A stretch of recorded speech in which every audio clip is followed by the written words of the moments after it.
Hello guys, welcome to Ayurveda studies. आज की इस वीडियो में हम उपरस के तीन मेन द्रव्य को और स्टडी करेंगे, जिनके नाम क्या है? कांक्षी, हड़ताल और मनशिला। पिछले वीडियो में हमने उपरस के ही पहले दो द्रव्यों को स्टडी किया था, गंधक और गैरिक को, जिसमें हमने सिलेबस के सारे पॉइंट्स को कवर करते हुए दोनों ही टॉपिक्स को खत्म किया था। और आज उसी के कंटिन्यूएशन में हम कांक्षी, हड़ताल और मनशिला को स्टडी करेंगे। लास्ट में हम साधारण रस का भी एक द्रव्य स्टडी करेंगे, जो कि कंपिल्लक है। ये सारे ही द्रव्य रस शास्त्र के पेपर 1 के मस्ट नो टॉपिक्स में आते हैं। मस्ट नो टॉपिक्स में इन द्रव्यों का होना ही इस चीज को सिग्निफाई करता है कि भाई इस टॉपिक से तुमको एमसीक्यू भी पूछा जा सकता है, शॉर्ट आंसर क्वेश्चन भी पूछा जा सकता है, और इसमें से 10 मार्क का भी एक इंपॉर्टेंट क्वेश्चन बन सकता है। इसीलिए इन टॉपिक्स को डिटेल में कवर करना बहुत ही ज्यादा इंपॉर्टेंट है। इसी में आज हम शुरू करते हैं अपने कांक्षी से, जिसको इंग्लिश में कॉमनली या केमिस्ट्री में एलम भी कहा जाता है। एलम बहुत ही एक कॉमन वर्ड है जो हम अपनी डे टू डे लाइफ्स में भी सुनते रहते हैं कि एलम को यहाँ प्रोसेस किया, इस चीज में डाला, प्योरिफिकेशन के लिए डाला। तो इन कई जगहों पर एलम को हम बहुत ही कॉमनली यूज करते हैं। अगर हम स्टार्ट करें तो सबसे पहले आता है एलम का पर्यायवाची या कांक्षी का पर्यायवाची। अब पर्याय इसके क्या क्या है? तुवरी है, सुराष्ट्रजा है, सौराष्ट्री है, सौराष्ट्र मृतिका है, स्फटिकारी, स्फुटी, स्फटिका, रंग दृढ़ा, दृढ़ रंगदा, रंगदात्री, स्फुटिका, फटिका, इन सभी नामों से इसको जाना जाता है। अब इसमें से इंपॉर्टेंट सिनोनिम्स कौन से हैं? तो क्योंकि कांक्षी का मेजर पोर्शन कौन से रीजन में मिलता है? सौराष्ट्र रीजन में मिलता है। सौराष्ट्र रीजन इंडिया का कौन सा रीजन हो गया? गुजरात वाला इलाका। तो क्योंकि ये मेजरली वहां पाया जाता है, इसीलिए इसका सिनोनिम सुराष्ट्रजा या सौराष्ट्री, सौराष्ट्र मृतिका, इन नामों से इसको जहां ये पाया जाता है उस बेसिस पे जाना जाता है। इसके अलावा बहुत ही कॉमनली इसको स्फटिका भी कहा जाता है। तो उससे इसके फिर से तीन चार सिनोनिम्स बन जाते हैं, जैसे स्फटिकारी, स्फुटी, स्फटिका। तो एग्जाम में कभी कभी स्फटिका नाम से भी क्वेश्चन जाना जाता है, तो वहां पे कंफ्यूजन नहीं होना चाहिए कि स्फटिका है क्या। स्फटिका कुछ नहीं, स्फटिका कांशी ही है, एलम ही है, या सौराष्ट्री या सौराष्ट्र मृत्तिका भी है। अब हम इसकी मिनरोलॉजिकल आइडेंटिफिकेशन को डिटेल में देखते हैं कि इसके फॉर्म क्या है, फिजिकली स्ट्रक्चर इसका क्या है। तो कलर देखें तो एलम का यानी कांशी का क्या कलर होता है? व्हाइट कलर होता है। विट्रियस लश्चर इसमें होता है, कांच जैसी चमक होती है। अगर हम हार्डनेस की बात करें तो इसकी हार्डनेस 2 होती है और स्पेसिफिक ग्रेविटी इसकी 1.757 होती है। हमने पिछली वीडियो में गंधक और गैरिक को भी स्टडी किया, तो गंधक की स्पेसिफिक ग्रेविटी हमें पता है 1.95 से 2.1 तक थी। गैरिक की स्पेसिफिक ग्रेविटी कितनी थी? तो 2.7 तक थी। तो हमें लगा कि भाई स्पेसिफिक ग्रेविटी तो बढ़ रही है, लेकिन स्पेसिफिक ग्रेविटी ट्रेंड को एक्सेप्शन करते हुए यहाँ पे कम हो जाती है। इसी तरीके से अगर हम एलम की यानी कांक्षी की सोर्सेस को स्टडी करते हैं कि ये मिलता कहाँ कहाँ पे है, तो हमने इसके पर्याय में ही जान लिया कि ये जो है सौराष्ट्र देश के विशेष मिट्टी को शुद्ध करने पर प्राप्त होता है। इसीलिए इसका पर्यायवाची सौराष्ट्री, सौराष्ट्र मृत्तिका, इन नामों से है। तो सौराष्ट्र रीजन कौन कौन सा है आज की डेट में? जामनगर, राजकोट, जूनागढ़, मतलब गुजरात वाला इलाका हो गया। अब आता है कांक्षी का अकरेंस और फॉर्मेशन, कि ये कहाँ कहाँ अकर होता है और किस किस फॉर्म में या किस किस मेथड से हम इसको फॉर्म कर सकते हैं। तो प्राकृतिक रूप में अगर हम नेचुरली देखें तो यह क्या है? Potassium alum dodecahydrate. ठीक है। तो इसका फॉर्मूला क्या होगा? केमिकल फॉर्मूला KAlSO4 ट्वाइस, और 12 मॉलिक्यूल इसमें किसके हैं? वाटर के हैं। अब इसको ध्यान में रखना बहुत इंपॉर्टेंट है, क्योंकि ये एमसीक्यू में डायरेक्ट क्वेश्चन आ जाता है कि भाई कांक्षी का जो है सिनोनिम बताओ या केमिकल फॉर्मूला बताओ। तो इसमें वो तुम्हें कंफ्यूज करने के लिए SO4 के कभी 4 मॉलिक्यूल कर देंगे, कभी 6 मॉलिक्यूल कर देंगे। तो इसीलिए यहाँ पे इसको पता होना बहुत इंपॉर्टेंट है कि इसका जो है केमिकल फॉर्मूला क्या है। SO4 के 2 मॉलिक्यूल आ रहे हैं और 12 मॉलिक्यूल वाटर के आ रहे हैं। बाकी सब जनरल है, पोटेशियम और एल्यूमिनियम का इसमें फॉर्मेशन जो है कंपाउंड फॉर्म में हम लेते हैं। मुख्यतः सल्फाइड खनिजों के ऑक्सीकरण एवं अपक्षय क्षेत्रों में चट्टानों पर परतों के रूप में, मतलब कि क्रस्ट फॉर्म में ये जो मिलता है। औद्योगिक रूप से निर्माण देखें तो एल्यूमिनियम सल्फेट हो गया, उसके सघन विलयन में पोटेशियम सल्फेट मिलाकर जो है हम इसको फॉर्म कर देते हैं, वो तो इसके केमिकल फॉर्मूला में हमें पता ही चल रहा है। अब आता है कांक्षी के टाइप यानी स्फटिका के जो है टाइप कितने हैं। अब रस रत्न समुच्चय ने, ठीक है, तो एक आचार्य ने इसका मेजर क्लासिफिकेशन दिया, एक संहिता ने, जो कि था फटकी और फुल्लिका।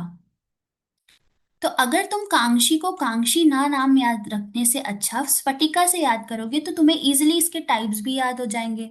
अब इसको फिर से तुम एग्जाम में ऐसे टेबल के फॉर्म में बना देना कि भाई इसके दो टाइप्स होते हैं, फटकी और फुल्लिका। फटकी को देखें तो एक किंचित पीत वर्ण का होता है, येलोइश कलरेशन होता है, गुरु होता है, स्निग्ध होता है, विषनाशक होता है, व्रण होता है, कुष्ठनाशक होता है। फुल्लिका देखें तो फुल्लिका नाम से ही पता चल रहा है ये कैसे होगा, हल्का सा होगा, भार में लघु होगा, श्वेत शुभ्र वर्ण होगा, है ना, स्निग्ध होगा, अम्ल, एवं इसका लेप करने पर ताम्र भस्म आसानी से बन जाती है। ठीक है, तो इसी प्रकार से स्फटिका के कितने टाइप हो गए, दो टाइप हो गए। नाम से ही राइम करते हुए तुम याद कर सकते हो कि फटकी और फुल्लिका। तो स्फटिका के कितने टाइप है, फटकी और फुल्लिका। अब आता है कांक्षी यानी स्फटिका के ग्राह्य और अग्राह्य लक्षण। ठीक है, तो अगर हम ग्राह्य लक्षण हमने पता था, जब हम इसको अच्छे से प्योरीफाई कर लेंगे तो ऐसे क्या कैरेक्टरिस्टिक फीचर्स दिखेंगे कि भाई अब हमारे पास जो भी स्फटिका है वो प्योर और अच्छे फॉर्म में हमें मिली है। तो फटकी किंचित पीले रंग की गुरु तथा स्निग्ध होती है, हमने पहले ही देख लिया। और फुल्लिका क्या होती है, भार में कुछ हल्की श्वेत वर्ण की स्निग्ध अम्ल होती है। अग्राह्य लक्षण देखेंगे तो उपरोक्त लक्षण से भिन्न ग्राह्य नहीं होता। तो यहाँ फिर से हमने एक बार और देख लिया कि ग्राह्य लक्षण को बस हमें याद रखना है और उसी का एग्जैक्ट ऑपोजिट हम फीचर्स किस में लिख देते हैं, अग्राह्य लक्षण में लिख देते हैं, जब तक स्पेसिफिकली आचार्य ने मेंशन ना किया हो। इसके बाद इंपॉर्टेंट सेक्शन आता है कांक्षी का शोधन। अगर हम कांक्षी यानी स्फटिका के शोधन विधियों की बात करें तो इधर सबसे पहले कौन सी शोधन विधि बता दी है, भर्जन विधि। मतलब क्या हो गया, अपना हीटिंग मेथोडोलॉजी, जहां पे हम क्या करते हैं, फिटकरी को लोहे की कढ़ाई में डालकर अग्नि पर रखते हैं। तो फिटकरी को लेते हैं और लोहे की कढ़ाई लेते हैं, उसमें डालते हैं और अग्नि रखते हैं। धीरे धीरे यह फूलकर बताशे जैसी हो जाती है।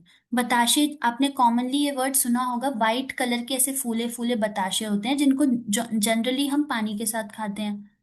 तो उस तरीके से ये व्हाइट कलर का ऐसे फूला फूला फूला बन जाएगा। जब तक इसका संपूर्ण जलीयांश उड़ ना जाए, मतलब पूरा का पूरा वाटर कंटेंट जो है इवेपोरेट ना हो जाए, सूख ना जाए, तब तक इसको हम गर्म करते रहते हैं। और ठंडा होने पर इसे चूर्ण बनाकर उपयोग हेतु सुरक्षित रखा जाता है। यही रूप स्फटिका भस्म कहलाती है। तो ऐसे लैब में फिर से हम देखेंगे तो white white white white white colour का पाउडर दिखता है। गैरिक किस कलर का पाउडर दिख रहा था, रेड रेड कलर का दिख रहा था। गंधक कौन से कलर का था, येलो कलर का था। और अब हमारे पास जो कांक्षी आई है वो कौन से कलर की है, व्हाइट कलर की पाउडर में हम इसको जो है प्योरीफाई कर लेते हैं। तो हमने क्या किया, लोहे की कढ़ाई ली, फिटकरी को उसी लोहे की कढ़ाई कढ़ाई में डालकर अग्नि दी, जब तक वो फूलकर बताशे जैसा ना हो गया, जब तक उसका सारा इवेपोरेशन नहीं हो गया, तब तक हमने इसे उस प्रोसेस को दोहराया।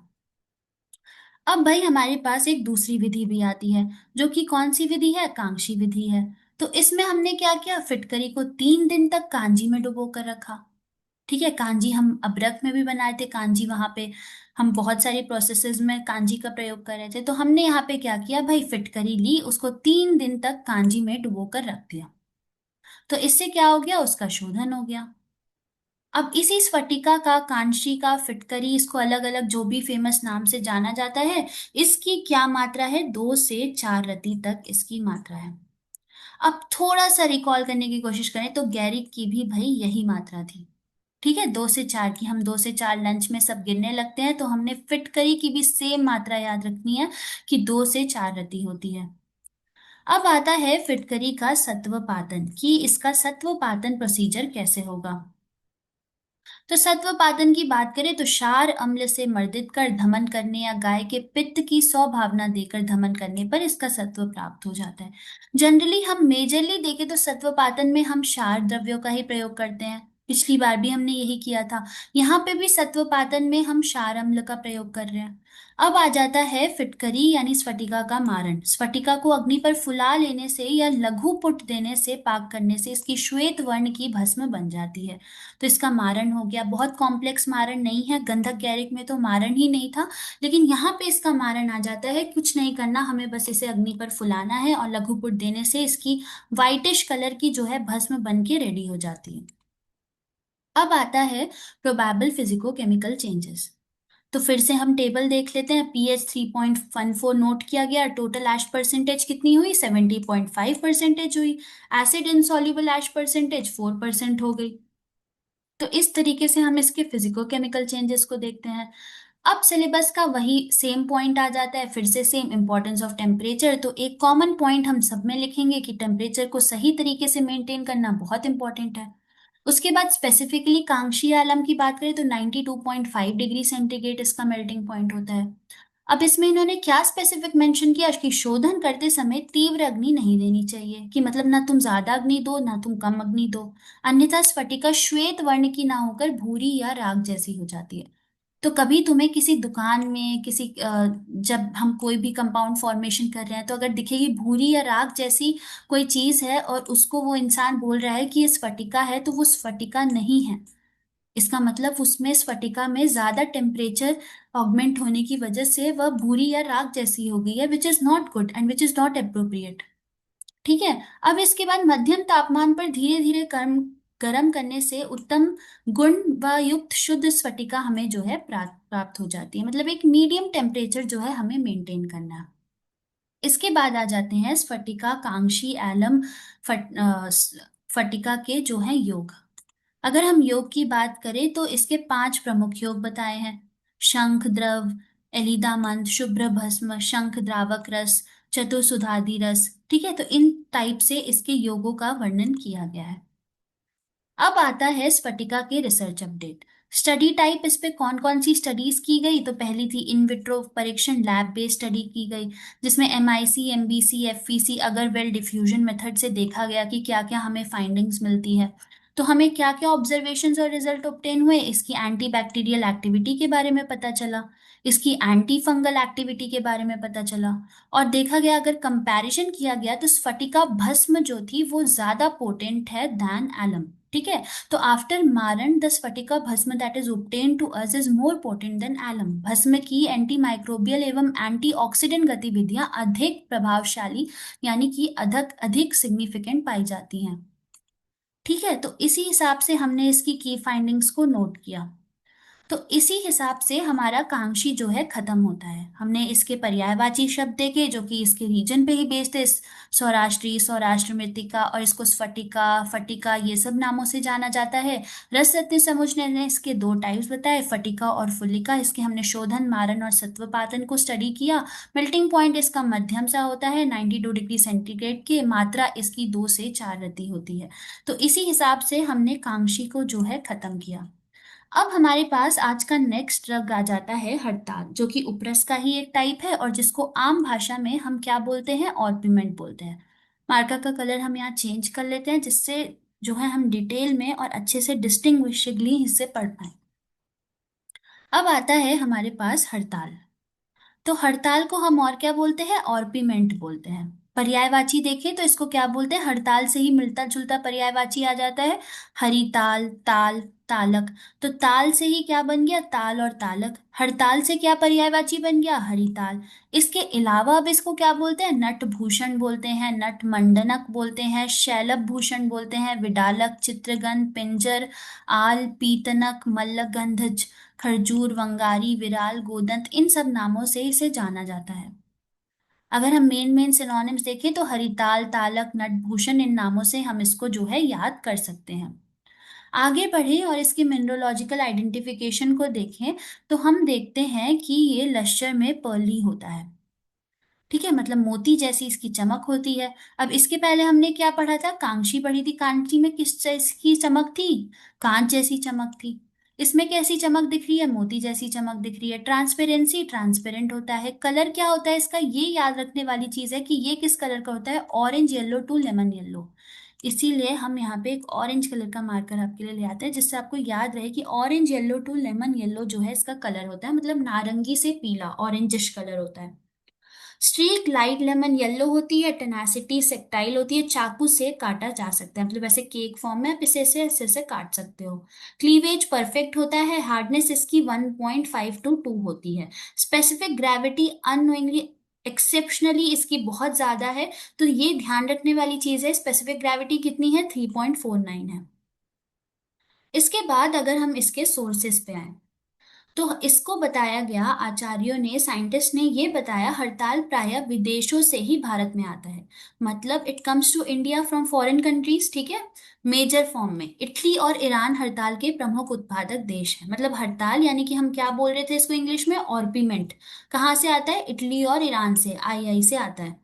संप्राप्ति कृत्रिम हड़ताल का निर्माण सूरत एवं कलकत्ता में भी होता है, ठीक है। इसके अलावा इंडिया में ये जगहें हैं जहां पे ये प्रोसेस किया जाता है, तो वो कौन सी जगह है? सूरत और कोलकाता। अब हमारे पास आता है हड़ताल के टाइप्स।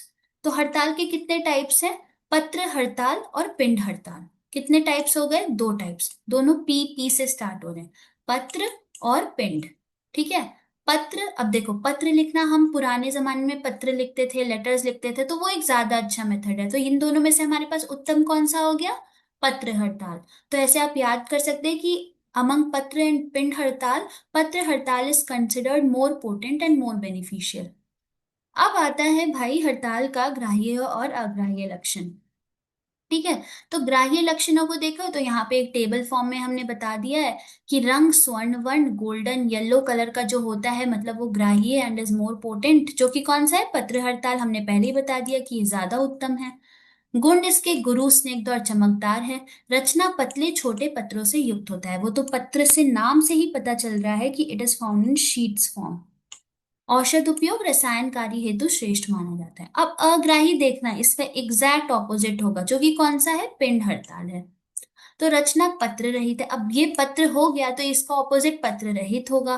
तो ये कैसे होगा? पिंडाकार होगा, नाम से ही पता चल रहा है। गुण इसका स्वल्प सत्व गुरु होता है और स्त्री पुष्प का नाश करता है, गुणहीन प्रयोग योग्य नहीं माना जाता।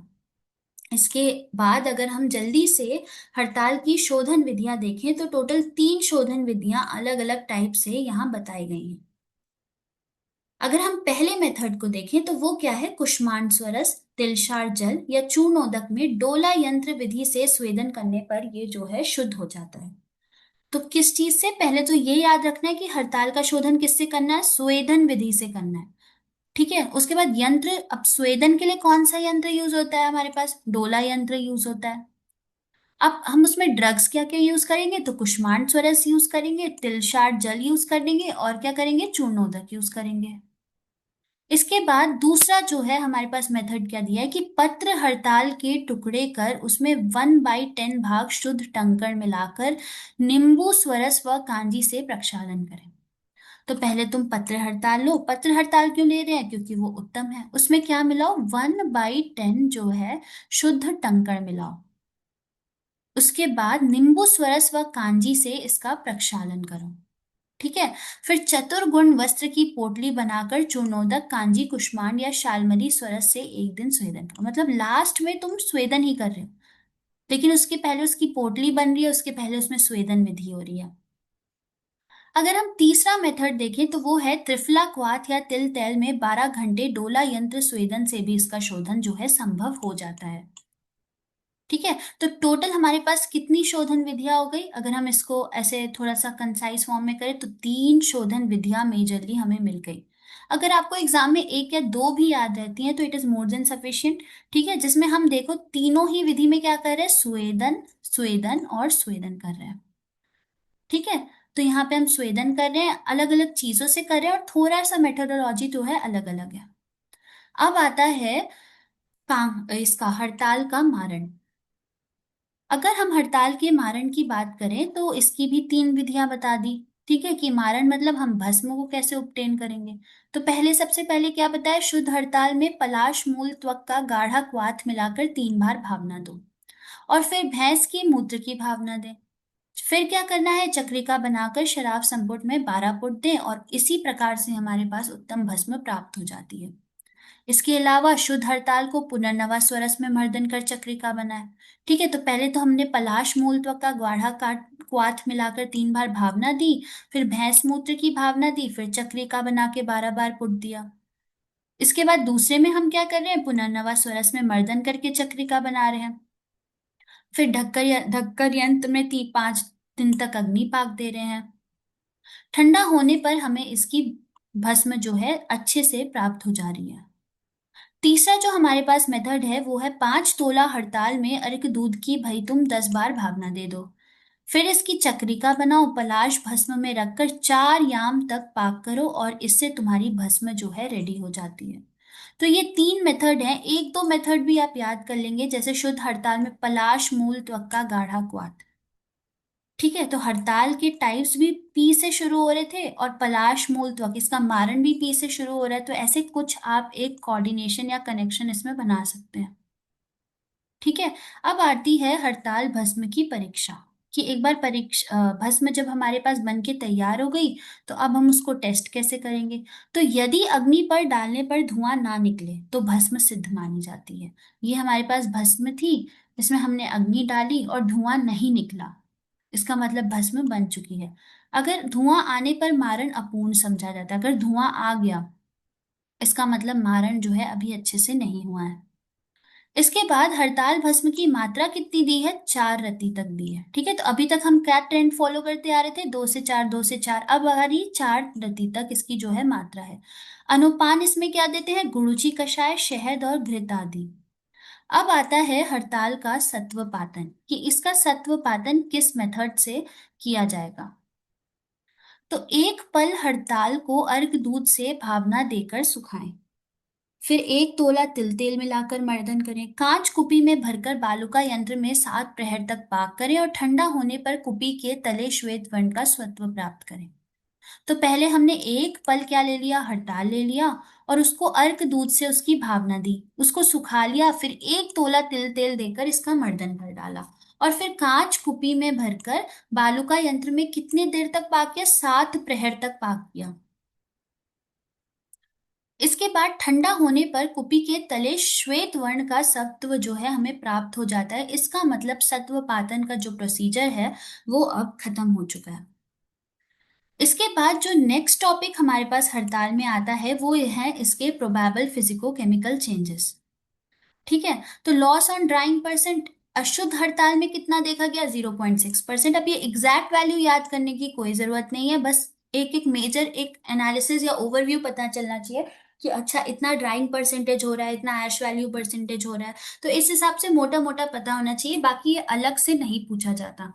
0.7 कांजी शोधित हड़ताल, त्रिफला क्वाश शोधित हड़ताल में कितना लॉस ऑन ड्राइंग परसेंटेज हो रहा है, 18.1% हो रहा है। आर्सेनिक एज परसेंटेज कितना हो रहा है, 19.89% हो रहा है। Ash value weight by weight percentage कितनी हो रही है, 1.35 हो रही है। ठीक है, तो ये हो गया इसका प्रोबेबल फिजिको केमिकल चेंजेस। अब आता है हमारा वही नेक्स्ट जाना माना पॉइंट जो क्या है, इंपॉर्टेंस ऑफ टेम्परेचर। ठीक है, तो पहले तो हम यही लिख देंगे कि ठीक प्रकार से टेम्परेचर को मेंटेन करना बहुत ज्यादा जरूरी है। हड़ताल मेल्ट होता है एट 300 to 325 डिग्री सेंटीग्रेड। स्वेदन विधि में द्रव का तापमान 90 to 95 डिग्री सेंटीग्रेड होना चाहिए। फिर से वही पॉइंट रिपीट हुआ कि अधिक तापमान पर घटक माध्यम के गुण नष्ट हो जाते हैं, जैसे कि समगुण कजली। रस निर्माण हेतु रस माणिक्य बनता है, माणिक्य रस 450 डिग्री सेंटीग्रेड पे बनता है। पुट विधि में 450 to 650 डिग्री सेंटीग्रेड तक तापमान दिया जाता है। इतना करने के बाद अब हमारे पास लास्ट में आता है हड़ताल के योग।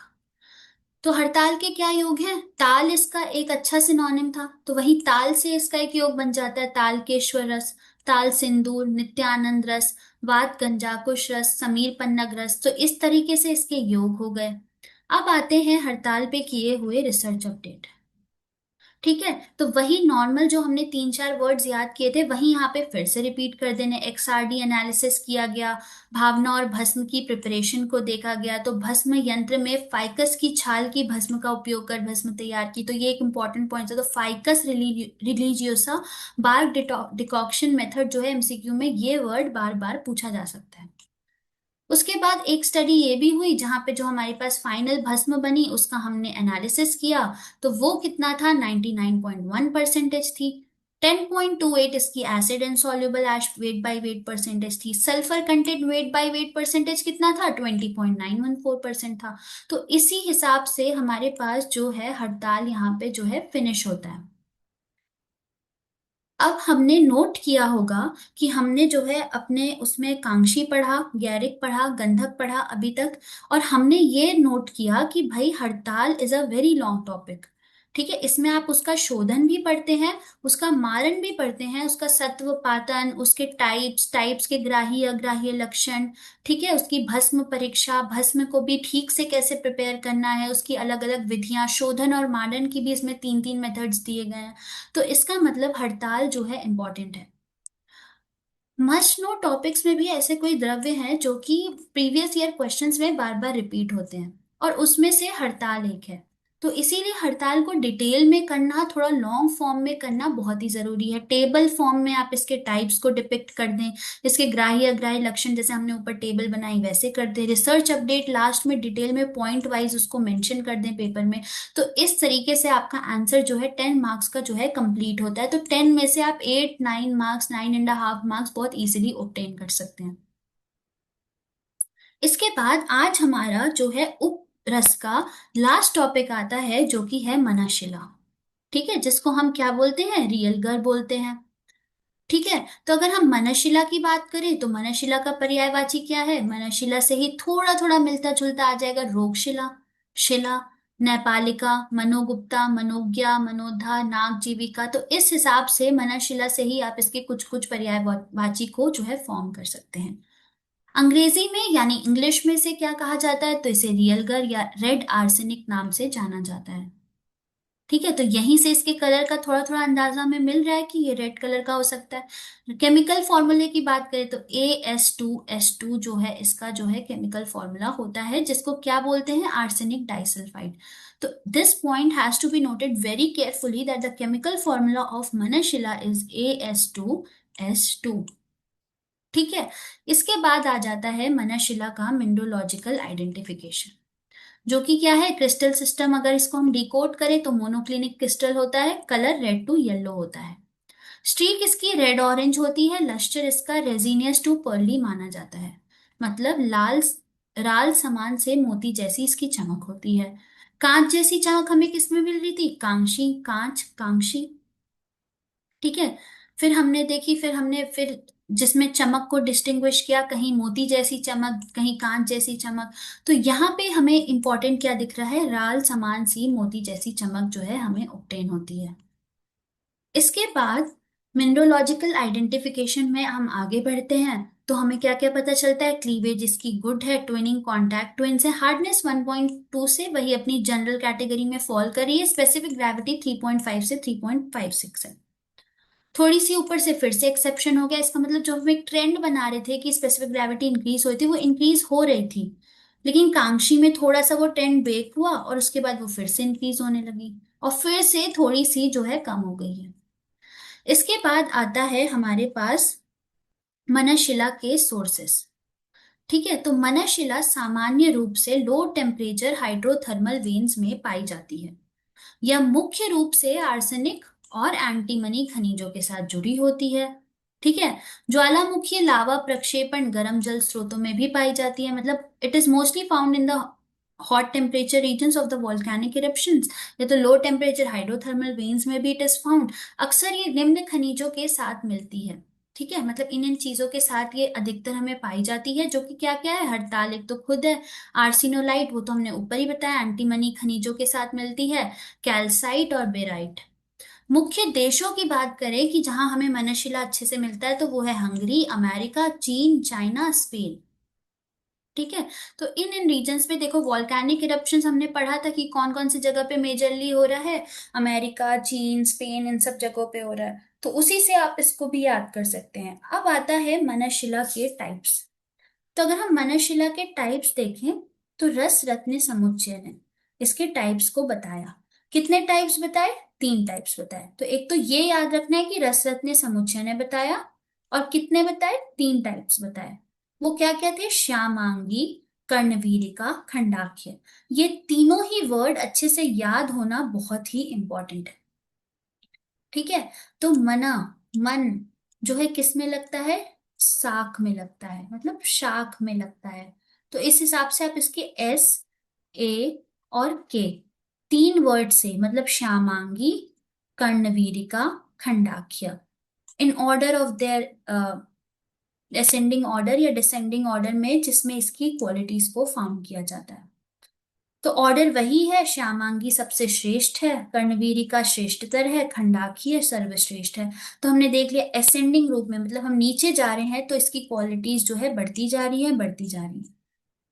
ठीक है। तो इस फॉर्म में आप इसको याद कर लो, SAK, श्यामांगी, कर्णवीरिका और खंडाख्य। ठीक है। SKK, सॉरी SAK नहीं, SKK, जहां पे क्या क्या आ गया? श्यामांगी, कर्णवीरिका और खंडाख्य। ठीक है। तो SKK से हमें जो है क्या याद हो जाएगा? मनाशिला के टाइप याद हो जाएंगे। ठीक है। कलर की बात करें तो श्यामांगी रक्त वर्ण, कर्णवीरी का पीत वर्ण और खांडाकी अति रक्त वर्ण, मतलब डीप रेड फॉर्म में जो है पाई जाती है। इसके बाद आता है ग्राह्य और अग्राह्य लक्षणों का वर्णन। तो ग्राह्य लक्षण, ग्राह्य मनशिला के क्या क्या लक्षण होंगे? ग्राह्य मनशिला के लक्षण है शिलाखंड शून्य, बिना पत्थर या कण या कंकड़ के, मतलब it should be pure information. रक्त उत्पल प्रभा से राग लाल कमल जैसी इसकी आभा होती है। भार में भारी होती है, चमकदार होती है और शोधन के लिए उपयुक्त होती है। ठीक है। तो इस हिसाब से इसके ग्राह्य लक्षण बताए, और ये सभी गुण खांडाक्य मनशिला में अधिकतर पाए जाते हैं, अतः सर्वश्रेष्ठ और ग्राही मानी जाती है। तो हमने जो शॉर्टकट याद किया था, जो कि क्या था? SKK, लास्ट में हमारे पास क्या रहता है? खांड्याख्य, जो कि सबसे ज्यादा अच्छा था, तो वही इन्होंने बताया। ये सर्वश्रेष्ठ और सर्वग्राह्य जो है इस फॉर्म में हमें मिलता है। अब आता है शोधन। तो अगर हम मनशिला के शोधन की बात करें तो किससे होता है? अगस्त्य पत्र स्वरस या अद्रक स्वरस से। तो मन, मनशिला में मन। ठीक है। मन किस में लगा? SKK, मतलब शाहरुख खान में। और शोधन मतलब Shahrukh Khan was born in August, just to remember this. ठीक है। तो इस हिसाब से आप इसके अगस्त्य पत्र स्वरस या अद्रक स्वरस से 7 बार भावना देने से ये जो है शुद्धि इसकी प्राप्त हो जाती है। अगस्त्य पत्र से एक और पत्र याद रख लेना, कौन सा है? जयंती पत्र, भृंगराज। ठीक है। शाहरुख खान की जयंती, अगस्त में जो है उनकी जयंती बनाई जाती है, तो अगस्त्य पत्र स्वरस और जयंती पत्र। 1 प्रहर तक डोला यंत्र विधि से स्वेदन करना है, और फिर अजामूत्र में 1 प्रहर तक स्वेदन करना है। इसके अलावा हमारे पास 2 इंपॉर्टेंट मेथड्स और हैं, जो कि है बिजौरा नींबू स्वरस, चूर्णोदक मेथड, जिसमें बिजौरा नींबू स्वरस में हमें 7 बार भावना देनी है, और चूर्णोदक में हमें 3 दिन तक भिगोने पर जो है शुद्धि प्राप्त हो जाती है। ठीक है। तो इसी प्रकार से हमने इसका शोधन 4 मेथड से देखा, जिसमें से आप दो दो एग्जैक्ट इम्पैक्टफुल याद रखना, कि अगस्त्य पत्र स्वरस और जयंती पत्र और भृंगराज स्वरस। ठीक है। इसके बाद आता है इसकी मात्रा। ठीक है। तो मन हमारा 24x7 लगना चाहिए, तो 1/24 से 1/16 रहती, थोड़ी सी अलग है अभी तक के ट्रेंड में। तो ये हमें याद होनी चाहिए कि 1/24 टू 1/16, जिसको आप कोई भी निमोनिक इसके साथ कोरिलेट करके जो है याद कर सकते हो। उसके बाद one of the other important point that are pertaining to Manashila are, की मनशिला सत्वपातन। तो अब इसका सत्व पातन कैसे होगा? एक्सट्रैक्शन ऑफ एसेंस, इसके सत्व का कैसे पातन होगा? मनशिला में मिलाएं गुड़, गुगलू, लोह किट और घृत। इन सबको अष्टम अंश मनशिला के साथ मिलाकर अच्छी तरह पीस लें, फिर मूषा में रखकर धमन करें, और इससे मनशिला का सत्व जो है हमें प्राप्त हो जाता है। इसके बाद आता है मनशिला का प्रोबेबल फिजिको केमिकल चेंजेस। उसके लिए फिर से वही टेबल आ जाएगी। शोधन विधि हमने क्या थी, 7 दिनों तक प्रतिदिन अध्यक्ष स्वरस से भावना दे रहे थे, अगस्त्य पत्र स्वरस और जयंती पत्र स्वरस को किसके साथ, भृंगराज स्वरस के साथ। ठीक है, तो उसके बाद इसमें क्या क्या फिजिको केमिकल चेंजेस मिले, तो लॉस ऑन ड्राइंग परसेंटेज 0.5325% था, लॉस ऑन इग्निशन 95.06% थी, एश वैल्यू इसकी 4.9544% थी, water insoluble ash weight by weight percentage इसकी 4.19% थी, और acid insoluble ash weight by weight percentage इसकी 0.5008% थी। ठीक है, तो इसी टाइप से हम इसको जो है स्टडी करते हैं। इसके बाद आता है वही अपना same point, importance of temperature, जो कि हमें पता होना चाहिए। 320 डिग्री सेंटीग्रेड इसका जो है मेल्टिंग पॉइंट होता है। शोधन प्रक्रिया सामान्यतः कमरे के तापमान पर भावना विधियों द्वारा ही की जाती है, और उच्च तापमान में मनशिला का स्वरूप बदल सकता है, तो इसीलिए you have to maintain a cardinal medium temperature. योग की बात करें तो श्वास कुठार रस में यूज होता है, चंद्रोदय वर्ती में यूज होता है, त्रैलोक्य चिंतामणि रस में इसका यूज होता है, क्षय केसरी रस में इसका प्रयोग होता है, और समीर पन्नग रस में भी इसका प्रयोग होता है। Research update XRD SCM EDX finding, यही सेम पॉइंट्स हम फिर से मेंशन कर देंगे। इसके बाद मनशिला का एंटी इंफ्लेमेटरी एक्टिविटी भी इसमें शो करी है। इसको चेक करने के लिए हमने कौन सा मेथड अपनाया, तो एल्ब्यूमिन डीनेचरेशन इनहिबिशन मेथड अपनाया, जिसमें ये पाया गया कि शुद्ध Manashila shows significantly better anti inflammatory activity than अशुद्ध Manashila. It inhibits protein denaturation and protects the RBC membrane, तो अपने आरबीसी मेम्ब्रेन को ये प्रोटेक्ट करती है। ठीक है, और निष्कर्षः शोधन प्रक्रिया से द्रव्य में भौतिक और रासायनिक गुणों का परिवर्तन होता है, जो चिकित्सीय दृष्टि से महत्वपूर्ण है। तो इस प्रकार से इसकी हमें रिसर्च एक्टिविटी का जो है अंदाजा होता है। तो इस प्रकार से हमने मनशिला को देखा, उसके पर्यायवाची शब्द, मिनरोलॉजिकल आइडेंटिफिकेशन, शोधन को हमने स्टडी किया, इसके टाइप्स को देखा, किसने टाइप्स बताए थे, रसरत्न समुच्चय ने इसके टाइप्स बताए थे, जिसका हमने क्या सिनोनिम बनाया, के। ठीक है, श्यामांगी, कणवीरिका और खंडाख्य, जिसमें से असेंडिंग ऑर्डर में जो है उसकी क्वालिटीज में जो है इंक्रीमेंट हो रहा था, तो इसीलिए हमने बोला कि खंडाख्य सबसे अच्छा है। मात्रा इसकी थोड़ी सी अलग थी, 1/24 टू 1/16 रति। ठीक है, अब हमारे पास आज के वीडियो का लास्ट टॉपिक आता है, जो कि साधारण रस यहाँ से स्टार्ट होता है। तो हमारे पास एक इंपॉर्टेंट टॉपिक क्या आ जाता है यहाँ पे, कंपिलक।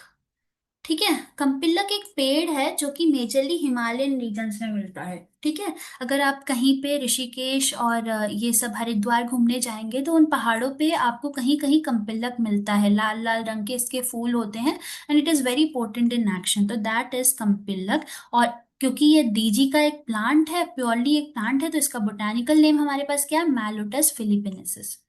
डीजी के सिलेबस में भी कंपिलक एक टॉपिक है, तो यहाँ पे इसको स्टडी करना मतलब ये एक तीर से दो निशाने पड़ जाते हैं। अब इसके पर्याय को देखें तो इसको कंपिलक, रक्त चूर्णक, लाल रंग, हमने हमें बोला कि रेड कलर के इसके फ्लावर्स में मिलती है, रक्त चूर्णक, red powder, and it is helpful in रेचन प्रोसीजर। ठीक है, तो क्योंकि ये रेचन में यूज होता है, तो इसको हम रेचन भी बोलते हैं, रोचन भी बोलते हैं। इसके बाद इसके और सिनोनिम्स क्या है, कर्कश, चंद्र, रक्तांग, ये सब है। सब कुछ लाल रंग रंग से इसके जो पर्याय वगैरह को मेंशन किया गया है। अब आता है हमारे पास कंपिलक के सोर्सेज और हैबिटेट। तो रस रत्न समुच्चय ने इसके क्या क्या सोर्सेज बताए। रस रत्न समुच्चय के अनुसार कंपिलक कहाँ मिलता है, सौराष्ट्र देश में पाया जाता है, फिर से गुजरात वाला रीजन आ गया। आधुनिक वनस्पति नाम इसका मैलोटस फिलिपिनेसिस है, और वृक्ष मुख्यतः इसका ट्री कहाँ कहाँ मिल रहा है, हिमालय की तलवटी में, सिंध से पूर्व भारत में, तथा गर्म जलवायु वाले स्थानों में ये जो है पाया जाता है। तो for maintaining an overview analysis on कंपिलक प्लांट, तुम इतना याद रख सकते हो कि ये हिमालय की तलहटी वाले रीजन्स में जो है मिलता है। इसके अलावा रसरत ने समुच्चय ने क्या बनाया, उन्होंने सौराष्ट्र रीजन बनाया, तो this also you can remember. अब क्योंकि ये प्लांट है, तो भाई इसमें बोटेनिकल डिस्क्रिप्शन आएगा, इसकी मॉर्फोलॉजी आएगी, थोड़ी थोड़ी यहाँ पे याद कर लो कि 25 से 30 फीट तक इसका पेड़ होता है। पत्तियां इसकी 3 से 4 इंच लंबी होती है, अंडाकार होती हैं, और ऊपर से चमत्कार होती हैं, नीचे से हल्की होती हैं। पुष्प वर्षा ऋतु के अंत में आता है, शीत ऋतु में इसका फल आता है। फल छोटे छोटे बेर जैसा होता है, बेरी लाइक स्ट्रक्चर्स होती हैं इसकी, ऐसे छोटी छोटी छोटी। पकने पर फूल फल तोड़कर सुखाए जाते हैं और फिर रगड़ने से प्राप्त होता है क्या? कंपिल्लक रज। तो अगर तुमने डीजी में कंपिल्लक को स्टडी किया होगा तो वहां पे इसके प्रयोज्यांग जो हम डीजी में स्टडी करते हैं वहां पे कंपिल्लक का जो है रज यूज किया जा सकता है। तो ये एक हमारे पास आता है एमसीक्यू का एक इंपॉर्टेंट पॉइंट कि what is the useful part of कंपिल्लक। तो वो तुम्हें इजी इजी चीजें भी दे देंगे कि इसका फल यूज होता है, तो जनरली लोगों को लगेगा हाँ कंपिलक पेड़ है तो इसका फल यूज होता होगा, इसकी लीव्स यूज, लेकिन no, the correct answer is कंपिलक का रज is the most useful part. अब आता है कंपिलक के ग्राह्य लक्षण। ठीक है, तो एक्सेप्टेबल कैरेक्टरिस्टिक्स कंपिलक की क्या क्या है? इष्टिका चूर्ण मतलब रेड पाउडर, गहरा लाल रंग का होता है, deep red it is found in colour in powderish form, चमक युक्त होता है।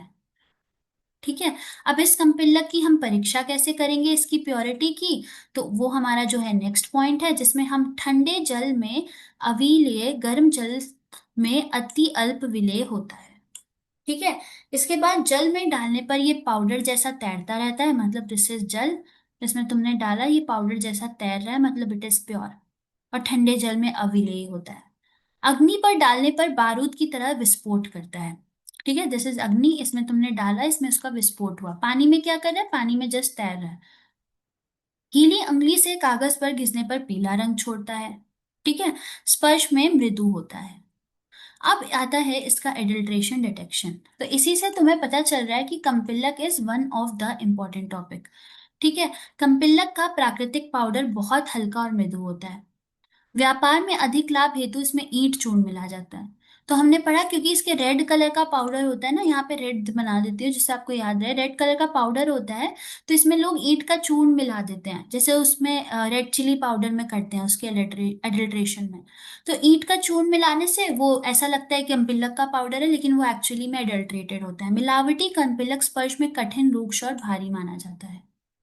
ठीक है, अब आता है कंपिलक का शोधन जो कि बहुत ज्यादा कॉम्प्लेक्स नहीं है, बहुत इजीली हमें याद रह सकता है कि पाउडर को जल भरी बाल्टी में डाल देते हैं तो शुद्ध कंपिलक तैरता है और ईट चूर्ण नीचे बैठ जाता है। तो जो प्योर फॉर्म होता है ऊपर तैरने लगता है और जो इम्प्योरिटीज होती हैं नीचे सेटल डाउन हो जाती हैं। बस इसी प्रकार से इसका शोधन जो है हमें करना है, बस पानी में डाल देना है। मात्रा बात करें तो 4 से 6 गुंजा है, रेचन हेतु 3 से 6 माशा भी आप इसे ले सकते हैं।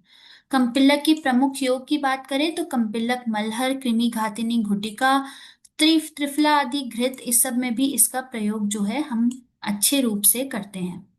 बिंदु घृत, कंपिलक मलहर, कृमि घातिनी, घुटिका, ये सब आप एक एक याद रख सकते हैं। कंपिलक मलहर it is very easy to remember.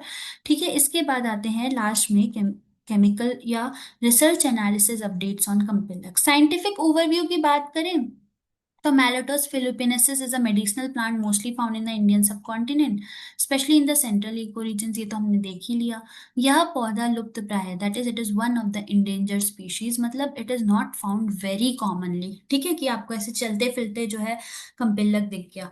इसके फल में पाया जाता है रॉटलरिन, फिक्स्ड ऑयल, सिट्रिक एसिड, मेलाटॉक्सिन, कमेलिन। तो ये इसका हो गया केमिकल कॉन्स्टिट्यूशन। और मेडिसिनल यूज एंड एक्शन की बात करें तो फल की भारी सतह से प्राप्त ग्लैंडुलर प्यूबिसेंस उपयोगी होता है कृमि रोग में। तो अगर हम किसी को ऐसे जनरली ओपीडी वगैरह में अगर आप डॉक्टर्स को देखें ना, तो कृमि रोग जिनमें ऐसे कीड़े लग जाते हैं या कोई भी पैरासिटिक वर्म इन्फेस्टेशन होता है, तो उसकी दवाइयों में हम कंपिलक का यूज करते हैं। जहाँ पे हुक वर्म, अर्थ वर्म, राउंड वर्म इन्फेस्टेशन होते हैं बॉडी में, तो वहां पे भी जनरली यूज कंपिलक।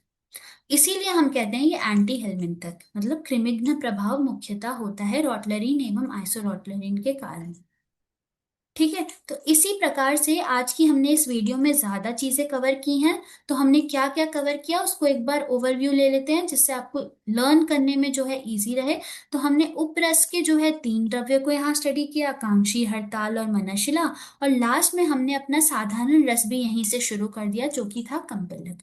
तो इसको आप एक टेबल फॉर्म में इन सारी चीजों के इसके टाइप्स को, शोधन को याद कर सकते हैं। मेजरली शोधन बहुत कॉम्प्लेक्स नहीं है किसी का भी, जिनके बहुत अलग से हैं या जिनके बहुत वोलेटाइल हैं जो हमें इजीली याद नहीं होते, तो वहां पे हम उसको टेबल फॉर्म में उसकी मात्रा वगैरह को मेंशन करके याद रख सकते हैं। तो इसी के साथ हम अब नेक्स्ट वीडियो में साधारण रस को कंटिन्यू करेंगे। तब तक आप इतना रिवीजन कर लें और इतनी चीजों को बाय हार्ट कर लें। Thank you.